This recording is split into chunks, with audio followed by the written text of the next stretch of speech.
Innallaha ta'ala qala, sungguhnya Allah berkata kepada Nabi kita Muhammad, ya, ini sebuah hadis qudsi yang diriwayatkan oleh Sayyidina Abu Hurairah.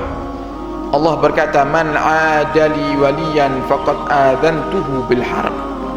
Siapa yang menyakiti kekasih-kekasihku, siapa yang menyakiti wali-waliku, maka aku izinkan dia untuk diperangi.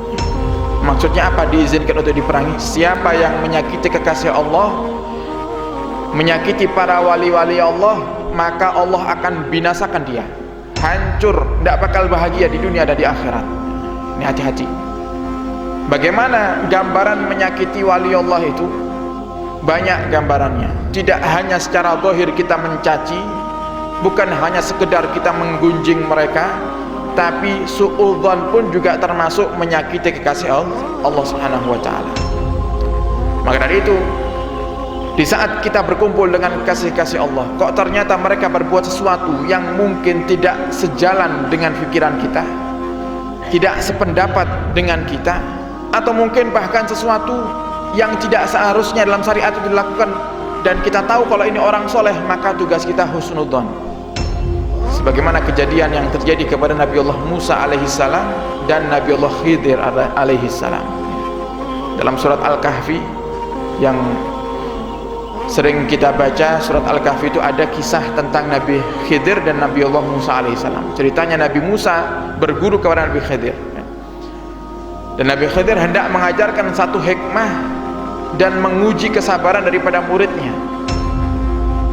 Sehingga di saat itu Nabi Khidir dalam kisah itu menenggelamkan perahu, kemudian menahan daripada tembok yang miring, dan macam-macam hal-hal yang aneh, bahkan membunuh perahu di tengah-tengah itu ada penumpangnya, ditenggelamkan oleh Nabi Allah Khidir. Tapi apa kata Nabi Khidir kepada Nabi Musa? Jangan kau bertanya kepadaku, nanti aku akan ceritakan, yang penting kau ikut aku dulu. Artinya diperintahkan untuk husnudzon. Ternyata melihat daripada perbuatan Nabi Allah Khidir, Nabi Musa tidak tahan, sehingga selalu mengomentari, selalu membantah, kamu kok berbuat seperti ini, kamu kok berbuat seperti ini. Sampai akhirnya Nabi Khidir menceritakan semua daripada hikmah apa yang beliau lakukan tentang hal-hal yang dipandang itu tidak baik oleh Nabi Allah Musa alaihissalam. Padahal daripada perlakuan daripada Nabi Allah Khidir ini ada hikmah yang begitu luar biasa. Begitulah kita di saat kita kumpul dengan para wali Allah. Oh, mungkin di saat kita kumpul dengan mereka, para kasih-kasih Allah, mungkin mereka tidak memandang wajah kita sama sekali, maka jangan sampai muncul suudzon dalam hati. Mungkin niat mereka ada niat-niat yang baik, bahkan kita diceritakan di saat kita berkumpul dengan kekasih-kasih Allah itu, kita akan dapatkan anugerah madat daripada Allah yang luar biasa jika kita mampu untuk husnudzon. Dikatakan di dalam kitab kalam Al-Habib Idrus Al-Habsi, inna husnudzan bit-talib minat talib kasaman lil madad minal akabir, faman kana aksara dhannan kana aksara madadan. Semakin banyak kita berhusnudzon kepada kekasih-kasih Allah, termasuk kekasih Allah itu adalah guru kita, karena termasuk syarat agar ilmu yang kita dapatkan daripada guru adalah jika kita mampu untuk menanamkan keyakinan dalam hati kita bahwasanya guru kita ini adalah kasih Allah Subhanahu wa taala. Jadi termasuk agar ilmu manfaat ini bagi para santri dan para pencari ilmu yang dekat dengan para ulama. Kalau Anda kepingin ilmu yang Anda dapatkan dari mereka itu manfaat, maka syaratnya Anda harus husnudzon kepada mereka. Bagaimana husnudzonnya? Dengan meyakini kalau guru ini kasih Allah Subhanahu wa taala. Kalau kita berguru kepada para kiai kok belum bisa husnudzon semacam itu, maka sedikit kemungkinan ilmu kita akan manfaat. Bahkan Bahkan jika kita mampu untuk husnudzon, melihat mereka saja kita sudah dapat anugerah daripada Allah Subhanahu wa taala.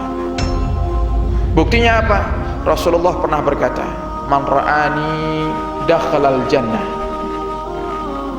Abdullah Al-Haddad pernah menyampaikan hadis ini kepada murid-muridnya. Rasulullah pernah berkata, "Man ra'ani dakhalal jannah." Siapa yang pernah melihatku, maka dia akan masuk surga, kata Rasulullah. Kemudian ada satu murid yang bertanya, "Wahai guruku, kalau memang siapa yang melihat Rasulullah itu masuk surga, harusnya Abu Lahab masuk surga, karena Abu Lahab itu juga melihat Rasulullah." Apa kata Bilal Habibullah Haddad? Yang dimaksud melihat di sini, melihat bahwasannya Muhammad ibn Abdullah itu adalah Rasul dan Nabi Allah. Melihatnya dengan hati, meyakini kalau ini adalah kekasih Allah, utusan Allah, Nabi yang Allah kirim untuk kita. Sedangkan Abu Lahab, Abu Jahal tidak melihat Rasulullah seperti itu. Mereka hanya melihat Rasulullah itu hanyalah sebatas anak yatim yang dirawat oleh Abu Thalib, saudaranya. Tidak meyakini kalau Muhammad itu adalah nabinya Allah, Rasulullah. Sehingga pandangan seperti ini percuma. Sama di saat kita memandang kekasih Allah, seandainya pun sudah nampak karomahnya begitu luar biasa, kalau kita pandang mereka dengan pandangan merendahkan, tidak bakal dapat barokahnya kita. Walaupun kita berusaha pura-pura, seandainya pun ketemu cium tangan musafah, itu tidak ada gunanya. Yang dilihat itu adalah hati. Bagaimana sambung hati kita kepada mereka para kasih-kasih Allah Subhanahu wa taala.